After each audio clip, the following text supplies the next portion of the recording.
Hi, I'm Sharon Dickinson Dent, here at the base of the Andes Mountains in Santiago, Chile, with my friend Milodon. Today we're going to be looking at 3 different restraints you can use with horses when they are with a farrier or a veterinarian.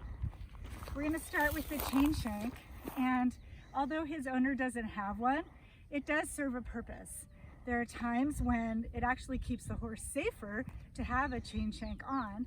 For example, in an arena with other horses that might get loose, or in any situation where the horse might get distracted and ignore the handler's signal. The chain shank only emphasizes the signal of the handler by putting pressure on his sensitive nasal bones and helping him understand what the signal is from the handler. And his owner doesn't have a chain shank, so we're going to make do with a lead rope. It was the best we could find.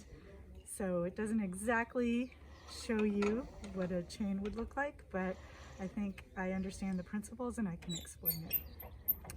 So first, let's talk about what are some challenges with a chain shank. First, it needs to be used very gently. So like any communication between a handler and a horse, you should use the minimum pressure possible.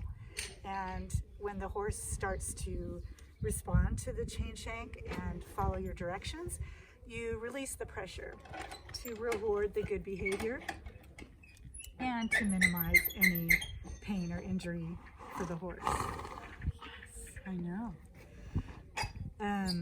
Also, when you use a chain shank, you don't want to loop it through the halter ring and then pull it back through and hook it on the rope. That creates a loop that could be dangerous for the horse, because if he's grazing or reaches his head down to scratch his face, he could hook his hoof in the loop and obviously get injured. So that's another safety precaution when it comes to using a chain shank. I saw some videos where people put the shank over the nose without wrapping it over the halter, and I can see how that could definitely be a safety hazard, because the chain could slip down over the horse's nose and spook him, or slip off altogether. So I'm going to show you how we use a chain shank. Okay, so we're using a lunge line and it doesn't have a clip on both ends, so we're pretending. So let's pretend that the other end of this lunge line is clipped right here to the ring under his chin, and the chain is going to go through the ring on the near side of his halter, over his nose. I'm going to loop it over his nose, and then through the loop on the other side.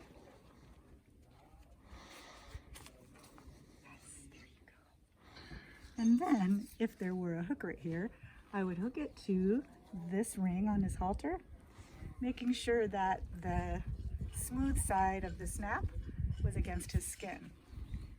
And that's important because we wouldn't want to irritate him or hurt him, and also because his movement could loosen the snap and make it disconnect and let the chain come loose.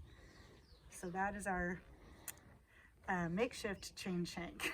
Another way to restrain a horse when he's having some work done, maybe by the farrier or a veterinarian, is to do a skin twitch or a skin pinch. That would involve grabbing loose skin on his neck or his shoulder. He doesn't have a lot of loose skin, and he's such a well-behaved horse that he doesn't really need it. So I would grab and hold it, and maybe pulse it and massage it a little bit so he doesn't feel too stressed, and that keeps him preoccupied and distracted for a minute.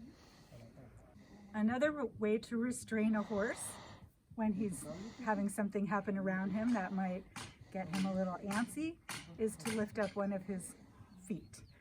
So I would just run my hand down the back of his leg and pinch his tendon just a little bit and lift his foot up, pointing forward.